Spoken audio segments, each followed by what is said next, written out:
So, hello everybody. Today I have a very unusual guest, Ste Lingard, and he is a consultant in heritage history, having worked in academia. So he's gone from academia into business, but taken academia with him. And I'm expecting this going to be a very different subject to how we've dealt with discussions about how people work with their academia in the past. And we're also going to talk about heritage subjects. And in addition, we've got happy and fond memories of our mutual acquaintance, sadly departed Rob Thompson, aka Trenchman, as he was known in Twitter. And of course, we're going to end with the great Manchester United. But, that was bound to happen when you've got three Manchester United fans, one departed, in the mix. So, my friend, I'd like to just say we met in COVID and we've never. We did an awful lot of work with young people talking on their subjects when it was all miserable and dark and everything. And now we've got a chance to pick it up again. How are you? I'm really well, Phil. Thanks for having me, and it's one of the more pleasant memories of that crazy time of COVID, the chance to meet and connect with all kinds of new and interesting people, as our attention was forced in different directions from our usual grooves. So it's nice to see you face to face, if not in person, mate. Uh, uh, Skype was so much easier. I'm going to get that in because this Zoom app is just incredible. So, like everybody else, do you mind if we start with your career path to how you get to the consultancy? And folks, I'm just going to say I will be posting the consultancy details and the links on the Substack page. So it enables us to walk through it all now and you can have a look at it later. So over to you. Sure. Well, it feels now 10 years, 11 years into being full-time freelance that I've been doing it forever. But the 15 years before that were a bit of a winding road. So the potted history of that was left uni, having done Sheffield, having done well, I suppose in some respects it did Sheffield, but it having done history at Sheffield was fortunate. Well, there were many great teachers, but Sir Ian Kershaw, who wasn't quite so then, I don't think, was a real highlight, being able to spend a bit of time and learn from him. And of course, another Manchester United link there with him. But having spent the time there and I then went into the civil service and worked with ministers doing events and speeches and related things for a couple of years. Some real things that the civil service is good at whenever there's a crisis. So foot and mouth disease, fuel crisis, being in ministerial unit, found in and out of things to do with Whitehall when 2000, when 9/11 happened, 2001, real dramatic things that I wouldn't swap for anything. I learned a lot from. After a few years of being in the civil service, I was pretty clear that it wasn't really going to be for me for the very long term. And I really wanted to do something that still provided me with an income, but enabled me to go back into studying history in more depth, to know an awful lot about something specific rather than the previous knowing a little about quite a lot, and to indulge my passion for heavy music. I really wanted to play, and I was getting the sense of my mid-20s. It had been a few years since I'd done it regularly. I wanted the time to be able to give that a whirl as well.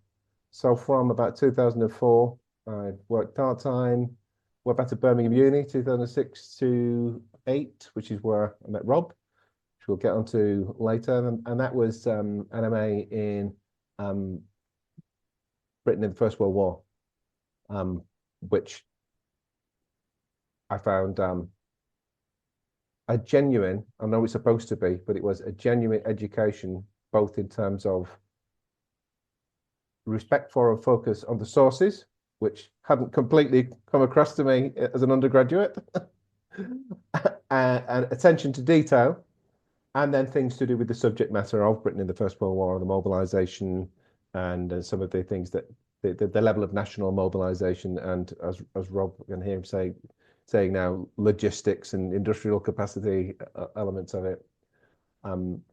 So after that, I did different bits of tutoring, getting into bits of freelance work alongside working part-time and touring with a band. And then by about 2015, was able to go full-time working freelance, still playing music, and the full-time consultancy's been on the go since then, which is I think some of the elements of it weren't directly to do with history to start with, but gradually steered it more in that way, because that's the thing that fundamentally motivates me, makes me interested, makes me happy to be going to work and not feeling like I'm being dragged there. So now pretty much everything that we do is to do with history or heritage, and there's a great variety to it. Go to lots of different places, meet lots of terrific people. And even though there have been a few bumps in the road on that sort of 20-odd year journey since deciding to resign from the civil service against my dad's good advice and without a job to go to, but it's turned out okay so far. So let's just go back. Why did you select Britain in the First World War? I mean, that's a very specific subject, isn't it? It's very specific in the sense that it's not the First World War, it's Britain in the First World War. Yeah, I mean, there were elements in the curriculum that it wasn't a sort of isolationist view of the war, but the social aspects of it, some of the political aspects were much focused on Britain. But I think I selected it. I think my interest had been sort of pointed in that direction by the season of 90th anniversaries, I think, that had well, they were part way through at that point, and I got a couple of little bits and pieces of work as they were approaching, to do with St Helens history and my family members that have been in a particular unit, a particular battalion of the South Lancs Regiment, and having been interested in military history in a more general sense before that, as any of us growing up of a certain age with granddads still around, we pretty much all were. I think it was that set of events, commemorations, first discussions of the 90th anniversary of all masses to do with the First World War that pointed me in that direction. When you started your studies, did you feel a great shift in what you'd done as an undergraduate? Was there like a leap, a moment of change, or was it smooth? I mean, a lot of people think the MA is easy and it's a walk in the park, and other people find it difficult. And of course, there's a point there when they do an MA, they suddenly decide, that's it, I don't want to do a PhD. How was it for yourself? I think because there were 8 years in between graduating from Sheffield and going to Birmingham, during which time I'd done some of the research and writing in a civil service capacity. You can, when it's very time sensitive, ministers involved, and depending on who you're reporting to, well, I learned a lot very quickly who the Fowler brothers were, and Guide to English Usage, and Ghost Plain Words, and so on. So I had gone through a sort of crash course in some respect in practical writing by then, and certainly felt I was far advanced from the person who'd left Sheffield. But then in starting the MA, there was a sense, particularly from John Bourne, who was leading the course. I think Gary Sheffield might have been the nominal sort of head of the course, and I think he probably down on the papers as my nominal course supervisor. But week in, week out, it was John Bourne that we were dealing with, and there was this great sense of, and I can probably repeat verbatim half of Bourne's laws of do's and don'ts with the English language. And I think the best description of John I ever heard was the master of the 4-word sentence, which he certainly was. And there were polite written ones, master of shorter ones verbally. But there was a sense of being held to high standards, not out of some kind of power trip or being some kind of stickler, but because if you were putting your sign into this, and particularly if you felt you were reasonably capable and could do a good job and some worthwhile research, that you owed it to yourselves and to him to do your best and expect criticism and critique in a very constructive way. So I don't think the experience of doing that MA at that time with him and others, including Rob, but he very much set the standards, was necessarily a standard experience of what doing an MA is like. And I felt it accelerated my thinking, my focus, and my writing far beyond what it would have done if I had gone straight into an MA after undergraduate degree, or if I'd just been left to sort of take my course in the civil service or an another job. And there is, despite it being self-funded and alongside working part-time and so on when I was in my second half of my 20s, never for a day regretted that. Well, some moments on some of the long Saturday schools in Birmingham, I might have questioned my life choices, but certainly never since regretted for a moment doing that course, because I found it a real mental stimulation and being held to account, being expected to have high standards and not just to shuffle along and get the piece of paper and forget things. It was a real pleasure to do, very rewarding. And your master's thesis, were you required to do one? Yeah, it was we were, and mine was about fundamentally it was in support of what has often been said, the learning curve, about what the British Expeditionary Force went through and how it performed. But it was a case study of one particular brigade in 3 different battles spread over an 18-month period, and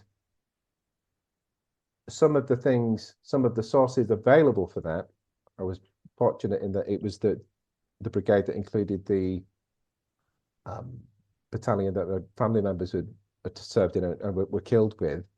But I didn't select it because of that, and was able to select it because of the wealth of sources that the Major General who commanded that division throughout 2016 to the end of the war left his papers to the Liverpool Record Office. And aside from the usual things that you might expect to find in a worthy general's papers, there were some individual, a little bit of an aside, but individual gems like correspondence from Sir Arthur Conan Doyle saying, well, you don't really, if you could just send me those sources for this book I'm writing, and you don't need to go through the War Office, you could just send it with them and getting a card. That's not the way we do it. Speak to the War Office if you want any information. 2, effectively, and this is a link with the topic of evaluation. A system and a set of forms sent out down to the lowest level, down to section level of platoons involved in these brigade level actions, with a questionnaire about how things had gone compared with the plan, and were there suggestions for improvement and evidence later down the line of some of these having been made, and generally on a very minor practical level for things that were being done in those quite small examples. But a general with the force of personality to not just say, well, of course we'll learn from mistakes, but to push through the administration of that. So there was systematic collection of feedback and examples of things going back up and down the channels of communication, querying this and what about that, and plainly it wasn't a perfect feedback loop, and they can't change the sort of operational context that they were working in. but that was a fascinating example of operations being carried out um, with levels of attention to detail and care for the result and a willingness to learn that goes against what so many people think was the standard practice in the um, British Army at that time. Now, many examples of it not working like that, and plainly that there are many higher lessons that could have and should have been learned earlier. But it was a refreshing and satisfying example, and having the richness of those sources available that made that, I think, a really fertile choice to look at 3 case studies from that brigade. Cool. So I now want to get to the Ste Lingard who wants to do a management consultancy. How do we get from the First World War to the management consultancy in heritage subjects? That little bridge there. Tell me how you built it. Well, it's perhaps less of a leap when it generally not doesn't involve coming in and management consultancy conjures all kinds of horrible visions when really what people are buying in is some specialist capacity, whether that's on research or evaluation.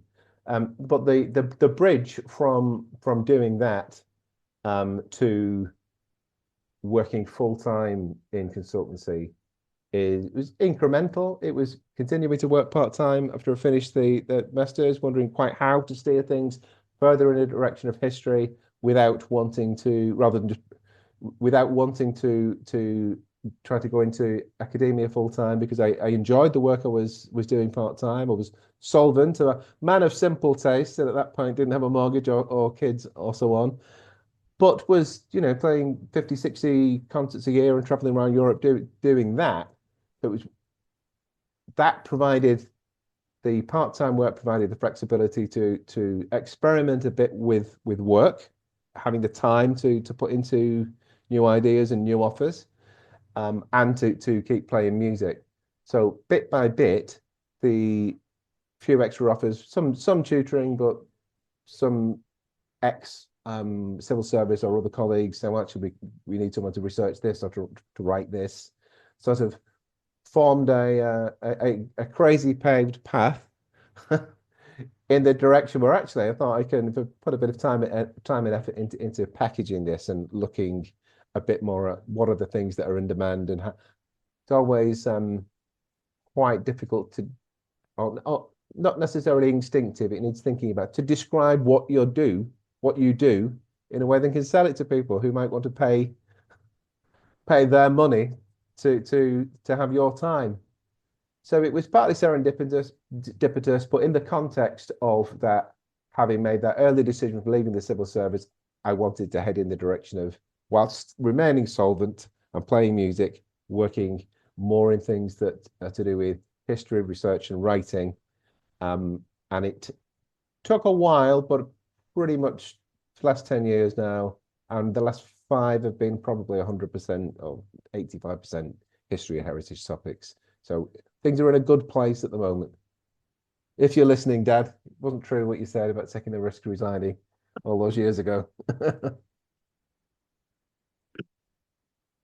So you have a mission statement, like all good, quote, management consultants. That's another fine, calling it management consultancy. We know you're not really a management consultancy. It's me having fun because, as MBAs, we kind of like to Well, of laugh course, at them. So what I like about your mission statement is you actually make it clear in that first sentence, and I'm going to read it to everybody. We are research and evaluation consultants based in St Helens in the northwest of England. We have a special interest in heritage projects and events, but have a lot of experience in the socio-economic development and regeneration sectors. I mean, you can't get much clearer than that.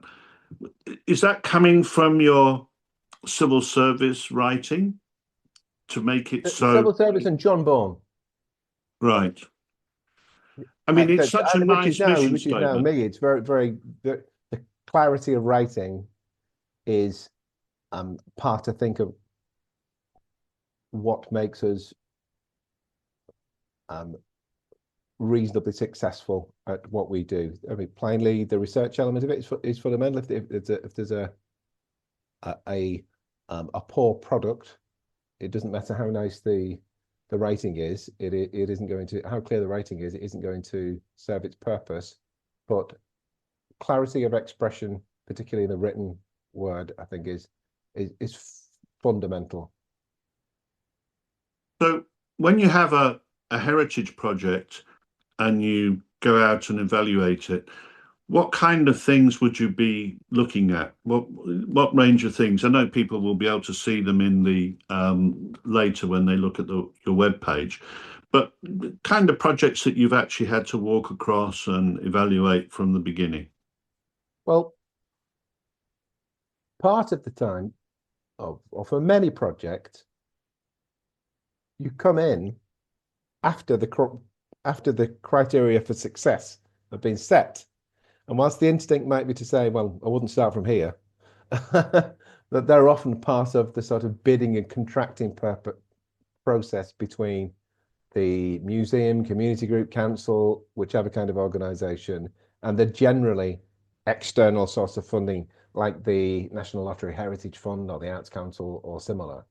So they have often written those things and sort of set the fundaments of what you're there to evaluate before you get there. And they're not always quite what you might think. In some cases, that's generally where there have been research people involved in developing the bid in the first place. That's often not the case, and they've generally done a more refined job of describing what is success. And in some cases, in the bigger National Lottery Heritage Fund projects, with things that are over £250,000, they come in two stages. They give the organisation make a bid for however many million, and say they're broadly going to restore this, involve this many people, save these artifacts, and so on. But then they get a proportion of the money to work that up in detail and to define success and to get the architect in and all of those sort of technical aspects of things that really give them a real project that they can put spades in the ground on. And they are particularly rewarding because you're part of that process, generally recruited in that first stage, and you're then part of the process helping define and set out what constitute measures of success, which anything that's involving saving a historic building or working with a historic building, doing that to a high standard is generally central to it. But there's often lots of people-focused elements of it as well, because you could spend a lot of money restoring a building that's had a fire or has been derelict for many years and has been important to that community historically. But if they don't invest the money in involving people in that, what's the building going to be used for? What kind of services is it going to offer? Who's going to run them?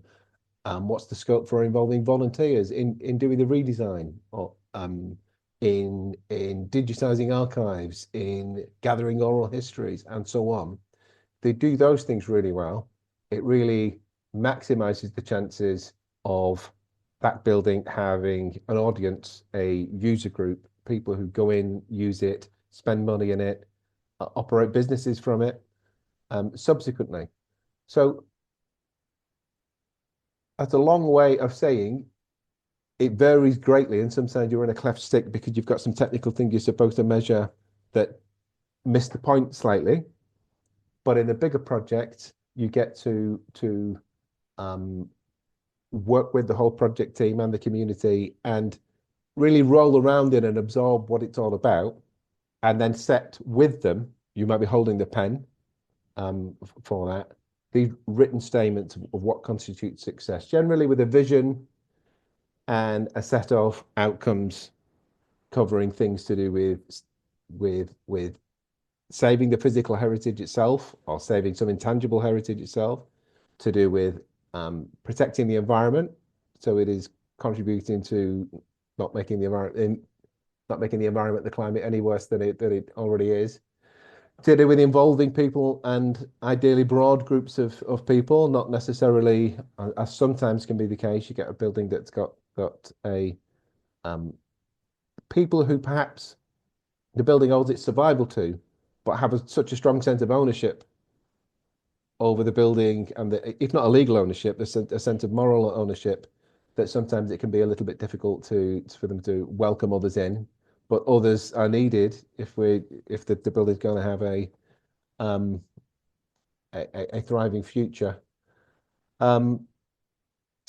So working out with them how to express that in a way that they, the client and the owners, both legal and sort of moral of it, are happy with and don't feel like it's been imposed upon them by someone like me coming in from the outside. And then if subsequently we're the ones going back evaluating against that, well, that's quite a relief, because we feel like we've got something that is meaningful, that we know it's been designed with a structure of evidence and indicators. What are the things we're going to check in on periodically to see if we are achieving these things? Because really, setting the written criteria for success, and the process of going along and doing that subsequently should be part of the same thing, not done by a completely different set of people who never the twain shall meet. Then sometimes the people doing the first part of that, if they're not going to have anything to do with it subsequently, it matters a little less how clear and helpful those measures are. Listening to you, I can't help but think there must be a politics there. Well, I certainly I'm a member of a political party, and have been since the I Tories won don't the mean it in election in that 2010. sense. I didn't mean it in that sense. I think you know what I meant. There's a politics there about how people are coming at that heritage story. I'm just gonna take it to the next stage in that politics, and that is the question: are all heritage projects salvageable? By project in that sense, do you mean buildings or projects of any? Whichever. Buildings, I think Well, I people don't get think upset when a whether it's building burns heritage or down. any other kind of projects. There can be projects that aren't going to work, and sometimes it can take quite a while for all parties to find that out. Right. Sometimes it's a bit clearer than others, but generally, by the time they're getting paid professionals involved in things like evaluation, the ones that perhaps were weakest or had that element of politics with a small p in them, that pose some challenges for them, they've often fallen by the wayside and not received the funding in the first place. Right. So by the time there are consultant teams coming in, generally there is a degree of strength and viability to the project. Not always, doesn't mean something can't go wrong, because the reason that, whether this be museums, councils, individual community groups, or any other kind of organization that's bidding for, or a charity that's bidding for external funding, and the vast majority of this is externally funded. It's most of them are only coming with a contribution from the organization leading them. They're doing it because they haven't got the resources internally. Gone are the days when these kinds of bodies could choose to spend hundreds of thousands or millions on historic buildings, and every autumn we see the Historic England Heritage Risk Register come out with more buildings being added to it. Many of them often for the same reason, of underinvestment in maintenance, over many years, because whether it's a council or a church or whoever owns and generally the are bodies of some size that own listed and scheduled places, um, they they haven't got the funds to um, keep them in the maintenance that they would. Some of them are underused, so particularly with churches that being maintained on a shoestring. And in many cases, because of the very age of them, that a lot of the fabric is reaching or beyond the end of its useful life. And one particularly fascinating project a couple of years, well, it's in 23 into 24, was with um, the Museums Development North. Well, they cover the whole of the North now. The Northwest, Northeast, New Yorkshire, and London most a little while, but they're an arts council England funded body that provides help, support, grants for museums across the whole of the country, but this one focused in the North. And it was a piece of research with museums across all of those regions about their experience of emergencies. So anything that posed a threat to their collections. And what came out of that was pretty stark warning about the state of building maintenance at a time when budgets are being cut, staff numbers are being cut. So sometimes they're not open for as many days or hours as they used to be. So there's been a leak and it's not discovered for 36 hours. Meanwhile, all kinds of damage has been done to connections, and a stark increase for what water-related damage due to heavier and sudden rainfall, different pests affecting fabrics and manuscripts because of humidity levels, and increased vandalism and theft. So a really significant increase in the kinds of things that could do harm to the core thing that they look after on their community's behalf, their collections. That's the sort of collected memory of that community or that topic, and sometimes the building itself that can be fundamental to that. There's a lot of museums in buildings that are themselves stories. Um, so this horrible coincidence in time of greatly reduced budgets and capacity and very significantly increased threats at a time when much of the fabric that houses these collections is well past its intended lifespan and isn't really fit for purpose anymore. So I saw this quite recently. Well, not recently. Um, I saw this in the case of the fire at Clandon House. Clandon House was in Surrey. yeah. It was the home of the Queen's Regiment collection, Mhm. and the fire burnt right the way through the Queen Regiment collection, virtually destroying everything that was in the house, and the whole house was gutted. I mean, they are trying to recover some of the pieces now, some of the artwork now, but it struck me back in the 90s when I would work there doing a little bit of research that the funding didn't match the scale and size and value of the collection, and everybody was trying to do things on shoestring budgets, getting old veterans and pensioners to come in and watch the place, um, while you've got all this high value content like swords and uniforms, and it struck me also when I started to investigate not just the fire but British military regiments across the country. Significant regiments like the Manchester Regiment had virtually disappeared from the register of museums. And, for a regiment like that, with the number of men that went through that in the First World War, that's a staggering loss of British heritage. It is. So I think that's an excellent example of the problem, and that problem is getting worse. And in the particular case of military museums, I used to volunteer at the Lancashire Infantry Museum in Fulwood Barracks, and I think that was originally the Loyal North Lancs Regimental Museum with collections of South Banks held in Warrington and East Banks elsewhere and so on. And almost by an accident of the different regimental mergers, those respective museum collections had retreated along the lines of communication up to what had become first QLR and then Duke and Lancs Regiment headquartered in Preston. So there was space for those things to go, when it hasn't been the case for though collections from ancestor regiments that have merged in a different way and perhaps not found themselves with the space or resources.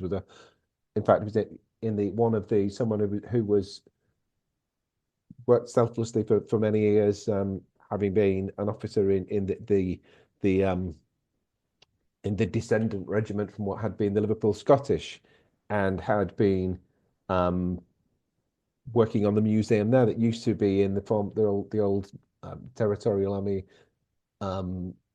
artillery grange near Liverpool Botanical Park, and that ran its course. They couldn't keep the building, and for years it then spent in storage, the collection, but with Ian and others doing the best to save it and preserve access to it through friends in a different club in Liverpool. And I'm not quite sure where that story up to at the moment, but it's another illustration of exactly this problem of collections without getting, not through lack of attention to the group, not through lack of effort and attention from those closely connected with them who are very passionate about them, but because as a nation it's not been a financial priority to invest in preserving all of this. And there is an argument about how much of it how many Rusty Lee Enfields do you need, or how many, but the resource to work through that and preserve the best and see what's relatively commonplace, and that's person time, specialist person time involved in doing that. It doesn't do itself. Even something that doesn't have a sort of capital cost involved in it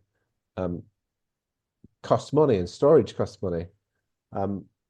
So relatively speaking, the older regiments that found themselves with the collections that are still in the Lancs Infantry Museum now have done quite well, in that they're still being looked after, even though much of it is in storage and not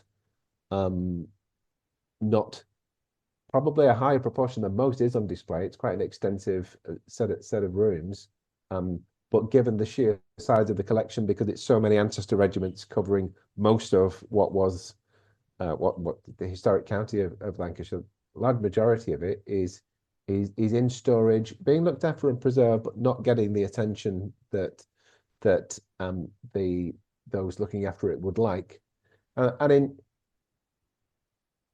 the problem, I think, is even bigger in some fields. It's a live discussion at the moment in archaeology and museum social media about the role of the portable antiquities scheme and metal detectorists in generating large and increasing amounts of fines year in year out. Much of this disappearing and never really being seen in public again. But those parts of it that are coming at a significant cost through being significant cost to the public, because being deemed treasures of the landowner and the fine that get them. Meanwhile, the museum concerned, who might well have the best of reasons to want to display this item, because it's of particular significance or helps tell the story of that place, having to fundraise to buy these things at auction, and then the conservation and curatorial costs that go in preserving them so that they're going to be there in another 1,500 years, and play the part they can in giving the people the connection with history that is their own, it's our own, is an increasing problem. So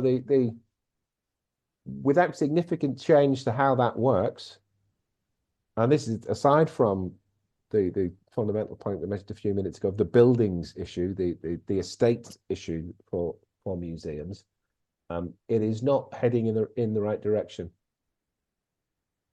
No, I do think there seems to be a disconnect. On the one hand, you've got this popularization of history and nostalgia and the Blitz and all of that kind of thing. And at the same time, the population doesn't seem to be pushed towards anything outside the Imperial War Museum or Duxford. It's all the main brands, it's branding, it's commercialization, but all these little intricate museums which were of great value to the history of the regiment, the battle. I mean, many battles in Britain are down to certain key regiments performing at a certain time, and they are part of the heritage. It's very interesting when you talk to people in America, they carefully protect this kind of historical background. And we seem to just say, well, like the battleships, they can go, and then the museums can go, and then somewhere along the line, there'll be an outrage, there'll be a moment of social media mayhem, and then the next day, everybody will have forgotten and moved on. I think that's the size of it. Sadly, as we two unrepresentative sample of the British public might think, and I realise that there are other sort of national financial concerns, but when there are lots of things that could and can be done to at least improve the position and makes something of a difference even on a local level. It would be good to see more of that happening. And in fact, I should name check Museum Development North again, because as a result of that piece of research a couple of years ago, they have worked to secure funding to they haven't got the funding to be able to fix the buildings for all of these museums, but they are putting significant time and expertise into helping with the fundraising and planning works for museums who are doing the best to try to fix this, and helping fund training about what to do in the event of an emergency. And there's all kinds of what might seem quite surprising things on the face of it you can do, including in the event of a flood. All kinds of documents and books can be deep frozen. If they have, outside of specialist conservation studios, even something as simple as an arrangement with a supermarket with some large walk-in freezers that can. So there are things that can be done. They're making a really encouraging job at a local and regional level of addressing that in a small way, but it's orders of magnitude away from how the problem is changing, from all of that, due to all of those social and climate reasons that we've just cantered through. The things to do with incidents of flooding, the presence of pests that haven't been seen before or for many years, affecting textiles and documents in particular, is changing rapidly and more quickly than the levers of public and charity sector finance can change, certainly. If there was a project that you would say that's me and this is who I am, is there one that you would like to briefly just tell us about? I think the one on a most personal level, that if you're going to say this is who I am about, Yeah, it isn't really a consultancy project, but I should probably mention it, because if that's the sort of operative bit of the question, that's it. this is who I am. It is I'm finally coming to the end of writing a book, which is about, in 2016, I walked from York, well, near York, Stamford Bridge, to battle near Hastings in roughly real time between when King Harold left York to get down to um, battle, and we all know what happened after that. Now, the who I am part of it is as much because whilst the original interest in that topic may have come from a sort of military side of things and the sort of high politics, in the years of having started working on smaller community and the kind of individual projects that we've been talking about in the consultancy work, um, alongside that, and partly as a result of that, I got much more interested in landscapes and places and how places have changed over time and what we can see in the landscape that helps us understand what was there in the past and how it has become as it is now.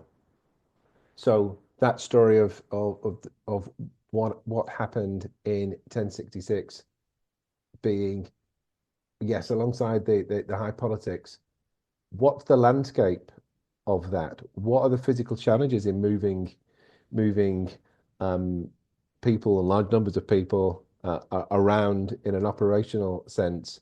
Um, how were those places different? What were the politics between what was Northumbria and then what's now the sort of home counties and up into Kent and Sussex, where the final battle took place? Um, I'm wanting to get a sense of that, and the experience of walking those kind of distances in the first person, and all of which happened in October 2016.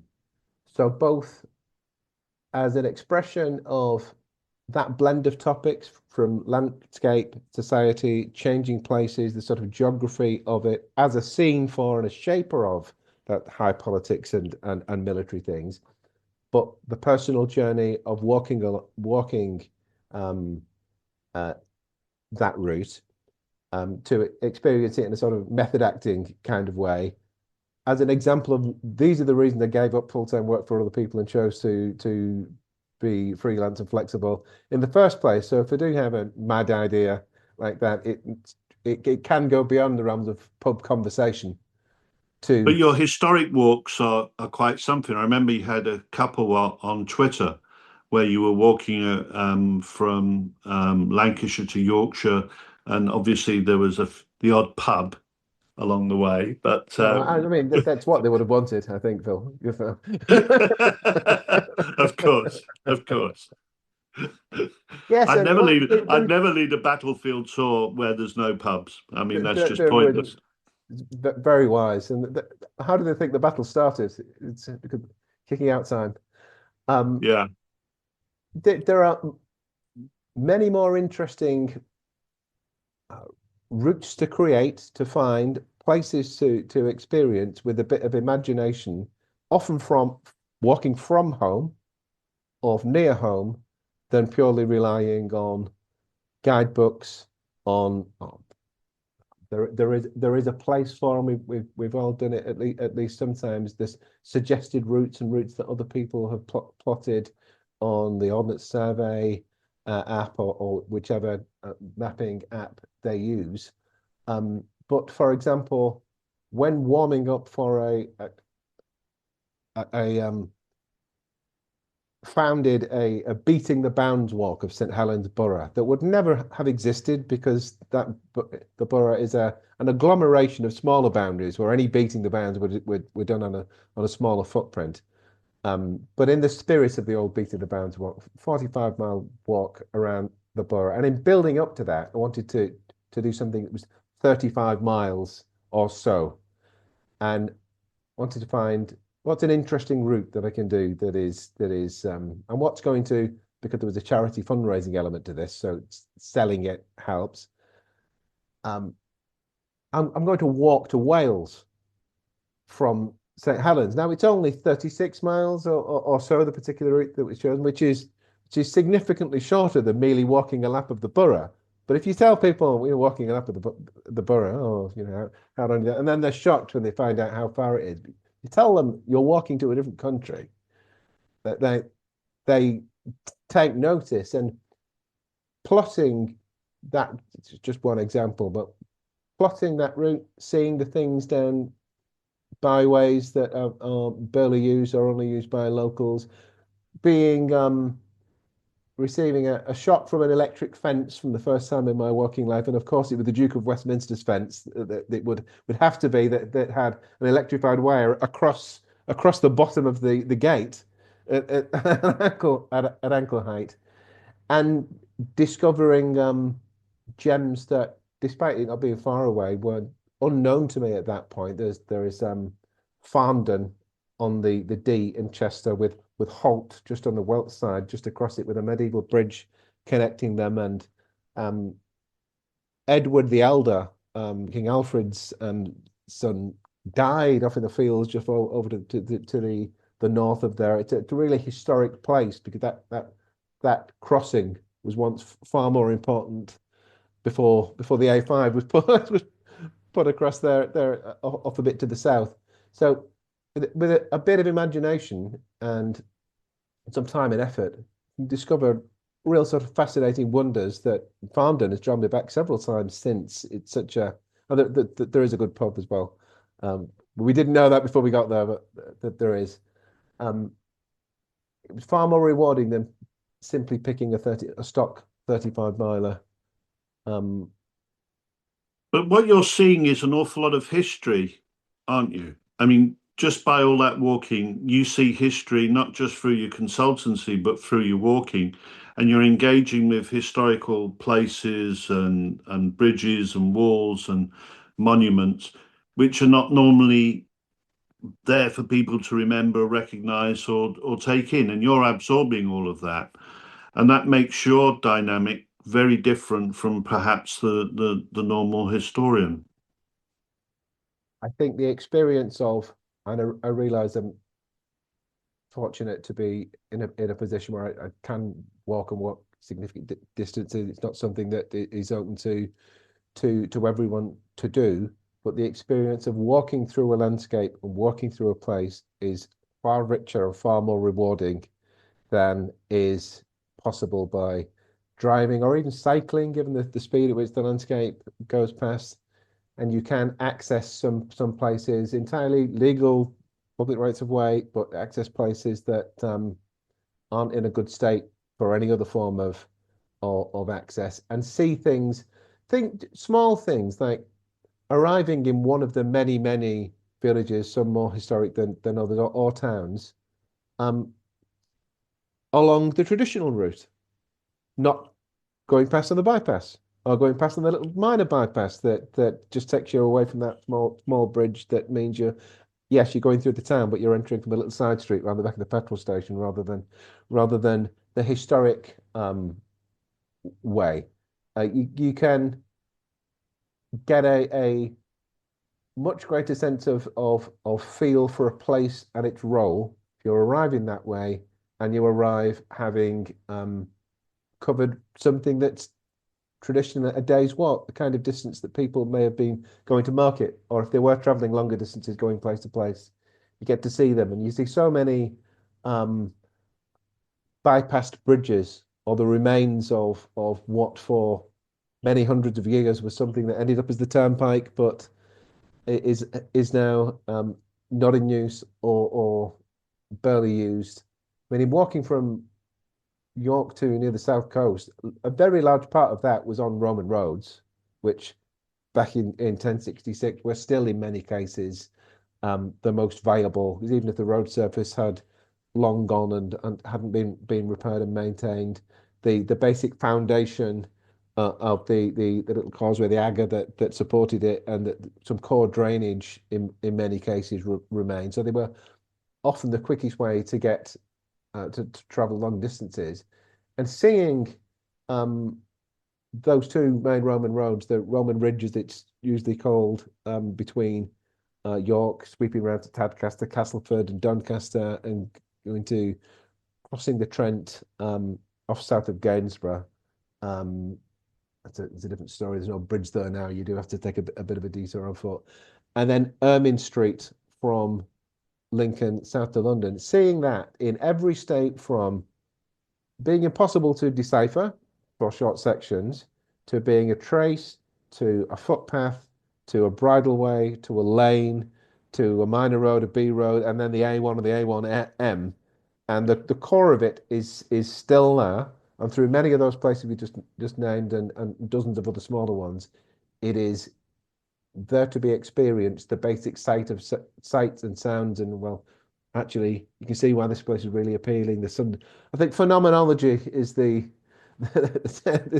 the term for experiencing places at certain time of the day or in certain positions that you can see what made them appealing or why humans congregated there or used them for something in particular at many points in time. And that, back to the question who I am and what I'm interested in, that's as much the core, well, more the core of it than the more sort of a technical and formal research and evaluation and reporting things that is related and passionate about and good at those things. But this is the core of what we really would like to spend more time doing. There is, and it has affected in a good way life outside of that. If at all possible, I choose to walk to places. I know it isn't for a dozen reasons, time and elsewhere. But if I'm going into town or going out, I'll walk if possible, and I'm healthier than I was. I know places in a different way, and the more that you learn from it, the more that you sort of speak the language of the landscape and find even not quite every journey, perhaps there are some or a few industrial estates to walk through that happily not do so again. But the more that you learn that language, the more rewarding even the simplest of walk through the landscape, I think, can be. You were taught by Rob Thompson, Yes. Trenchman. What was that experience like? Refreshing and rewarding. I think from the off but not that. I mean, at the time we at Birmingham, we spoke about John Bourne before, and some of the others slightly more. I don't think John Bourne could ever be, despite his successful career, could ever be accused of being a sort of. He might be an establishment figure in his great reputation as a historian, his great and deserved reputation as historian of his subject, but not in his relationship with university administration that would routinely begin each week with a 5 minute sort of rail against the latest iniquities of the faculty and so on. But in amongst more establishment with a small e figures, Rob Thompson stood out from the off, of being someone who's into metal. You know, his Motorhead t-shirts and but he was instantly looked different, sounded different from pretty much all of the rest of them. From 20 miles down the road, 15 miles down the road from me, similar taste in music, similar taste in appearance and sort of lifestyle, and stood out for being very much himself. He wasn't a sort of costume cosplaying a rebellious academic.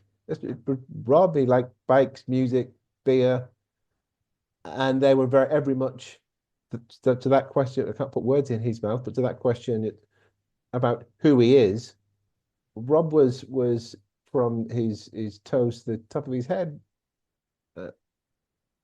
authentic, normal, same person in the pub as in the lecture theatre, and that there were no affectations, just warmth, and a sense of genuineness about it from the off that stood out.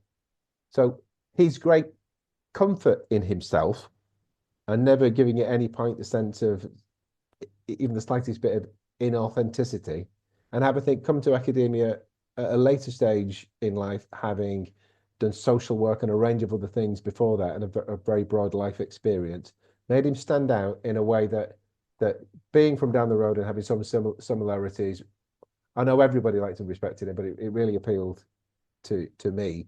So there was those personal qualities, and you know, the example of that. I think I was probably the second youngest person on that course. There were a lot of early retirees, and I'm similar. And I was probably just turned probably just turned 30 at that point. And Saturday schools every 3 weeks, 9:30 till 5 o'clock. It could be a bit tricky to no matter how fascinating an individual presentation or discussion might be, it could be tricky to keep the mind in the classroom and not sort of start venture into the pub come mid-afternoon on a Saturday. And I was wandering through the campus on a break, spotting that the student union sold beer. Like the shop, not in the barn. I was thinking, well, I'd love to, but it's not going to go down well. And when we got back to the classroom, well, Rob had bought some. I was standing up front and I'm on. So I nipped back, and all of a sudden, everything was right with the well for the rest of the afternoon, and there were no thoughts of going over the wall. So, warm and appealing personal characteristics, but his subject matter was different from the others, in that without being a monomaniac, he had this insight and knowledge of the importance of logistics in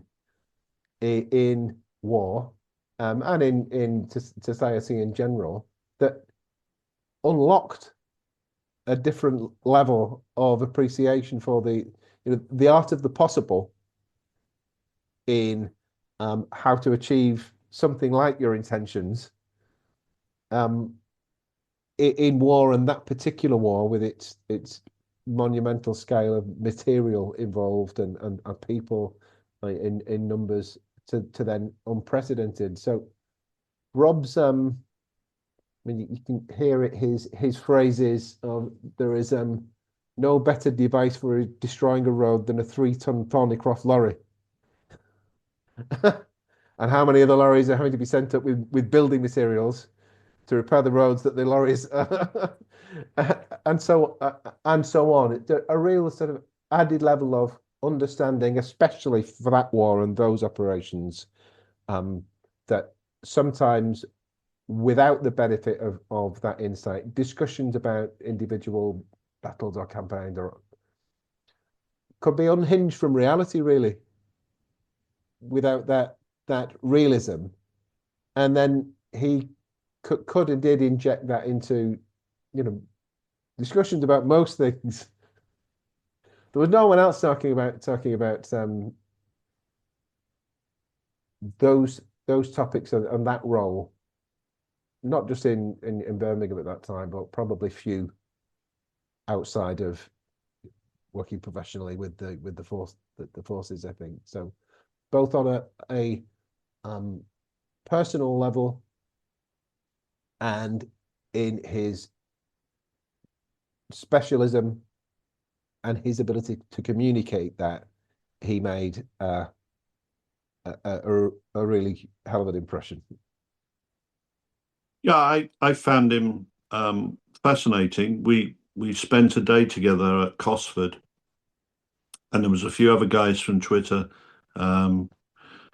Pete Blanchard and others, and Jake Halliday, and it was just fun. And Johnny Briggs, who was talking about his PhD, and after we went round the aircraft and we were talking jokes and all the rest of it, we sauntered off to a pub, and it was very entertaining, to say the least.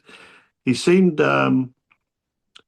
at one with himself, and I think maybe by that stage a lot of it was due to the illness, and because the pair of us shared a similar experience of medical problems, we perhaps the communications we had was more perhaps on the lines of what was happening on the medical front than on footy. But footy was a strong one. Bearing in mind that I came from Cheetham Hill and he came from Salford, and we were pretty much he lived just across the road. He came from just across the road from where I was, and so there was that kind of connection. And because I'd been pretty much in my youth spending my whole life on the Stretford end, we had that kind of Buzz Communication. I know Yeah. you and I have talked about it, Mhm. and that was character building. I know it sounds odd, being footy fans and all the things that went on in that time, but there was a character there from being in Old Trafford and on the Stretford end, and watching United in good and bad days. Probably the bad days they were better. Those days were more memorably fun than the victory times. Um, but he did actually scold me once, which I thought was quite funny because he came up and said, "How come you like trains and you've got no interest about logistics, and you're always rude about logistics on Twitter and all the rest of it?" So I just looked at him and smiled, and he sussed and he went, "Oh, you bastard." Newton Heath. Yeah, he was. He was quite. It was quite funny. But yeah, I miss him. Funny enough, I watched a program the other day, and I hadn't realised he was in it. And he was talking about steam trains and shells with the former Conservative MP. I've forgotten his name now. Portillo. Portillo. Yes, it was First World War railways Mm. program, and Rob was on there showing how things exploded and stuff. Well, they couldn't have picked anyone better. And Rob's United sympathies came in handy for me once when our Saturday school clashed with the cup final in, I think it was 2008. And whilst I was too good of a boy to wag the Saturday school, I did without any difficulty, because of his sympathies, get his agreement to completely rip up the order for the day and stick me on first, then I could get to the pub before before the final. So I appreciated that in a man. Sports is strong with you, isn't it? You are involved with St Helens as well as being a Manchester United fan. Yes, it's at Hallis Town, our um, local historic non-league club. My dad played for us in the 70s, first founded in 1901, had some big history with Bert Troutman's, came to us from when he started playing football in the country after the prisoner of war camp. He played for us and made such an impression at that point. In parallel with the then mayor of St Helens forming a twinning arrangement, the first one between a town in the UK and a German town after the Second World War, and the St Helens glass industry providing an awful lot of glass to reglaze Stuttgart at that time. Whilst that was happening in politics, Bert Troutman was in goal for us and turning crowds of a few hundred into several thousand over the course of about 18 months with us when City signed him from us. And that in his later years, he became their club president, and his son's still in touch with us. But after that, Bill Fuchs, Munich survivor, Busby Babe, European Cup winner, signed for United from us. John Connolly, member of the '66 World Cup winning squad. I think it was at his best with Burnley, but he did well with us before that. And we won the FA Vase in 1987, and I was there as an 11-year-old, and our then captain Tommy O'Neill, rest in peace, who died much too young a few years back. He'd played 50 odd times for United with Charlton, Best and Law right back in not a vintage team, but still with those players in the early 70s, and he captained his own time club to winning the FA Vase at the old Wembley. And through a long and complicated story, the like of which many long non-league fans will be familiar, involving merger with a rugby club, losing the ground, and so on. The club was in real difficulties and close to going out of business a few years ago. So a group of us friends bought it from St Helens Rugby League Club and have set about the rebuild. So um, as much as um, I still take an active interest in United, I haven't been for a few years now, um, because my time, effort, attention, and what little money there is to throw at it is going into the local club, and in many respects, there is much that is familiar with the best of feelings of going. We weren't quite of weren't quite of the same generation of watching United at that point. It was mid 80s by the time I was. But the things that back when we hadn't won the league for a very long time, the occasional FA Cup was great, but none of that mattered. As that wasn't the appeal of going or being there. And many of the same things that got out of it then, or that get out of occasionally going to Bundesliga games when in Germany um the relatively affordable prices to being able to stand with your mates rather than pre-book tickets for a long time in advance. That short travel times to relatively short travel times, regular kickoff times, being on, and this is a bit more intimate than was certainly the case with United in the 80s, but knowing the players and having a sense that we know who we're all representing. And that's not just me involved in running it, that's pretty much everyone who goes regularly. It's just the nature of non-league football, even at much higher levels than Town are currently at. So my footballing time and attention and some administrative capabilities are invested in that. And in the last, let's see, since the tail end of the season 23-24, and now I've seen, I think, 93 or 4 football matches across our different teams. It's an addiction as much as anything, because it matters. If it matters to you, Your local feel club. the need to try to do something about it rather than um, just complain that it isn't there anymore.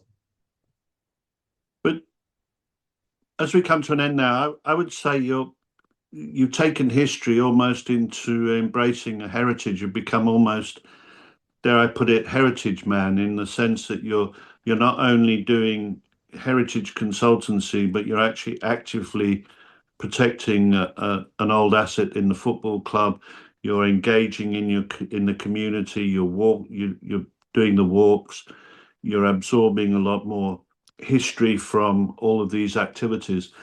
Um, it does strike me that you've created a fantastic life balance between your historical interest and your historical activities.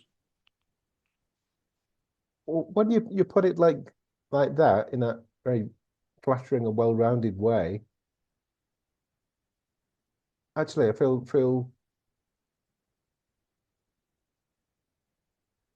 proud of having the bravery to make some decisions a long time ago that set off in this direction, and then very lucky that some things have fallen into place um, along the way, because none of us get to to to pick with any certainty how tomorrow will Yeah, but we unfold. all we've all got dads going, "Told you so, told you so, told you so." Yes, bless him. Yes. Hey, in my dad's case, of course, a United fan, it won't surprise you to. Yeah. Mine was a City fan who played cricket with Lancashire, but also played football alongside Bert Troutman at City when he was a boy. Wow. Troutman signed his book to him. Do you remember when Troutman wrote his memoir? Must have been 2010, somewhere around there. I've got a copy of it that was not dedicated to me before my time, but the club property signed by him. So yeah, but he's in Yeah. the dedication, is he? Wow. When my dad went to see him, he signed it to Peter and they knew each other. I mean, obviously, they Yeah. were only together for a few weeks, so he wasn't in the book. But Mhm. there was that moment of recognition, and Okay. sadly now, unfortunately, with my father's condition, he has no memory of anything other than his childhood. But that was something there, and his book's there signed. So yeah, I mean, all these connections between Northerners, it's quite fascinating that we ended up with Rob, yourself, me, all sharing similar experiences, It is sort albeit of differently. even if there were different football allegiances into one, to a degree, there's a membership of the same union involved Yes, involved in it. yeah. I would get this warning text from Rob saying, "Remember Salford rules." Well, Yeah, okay.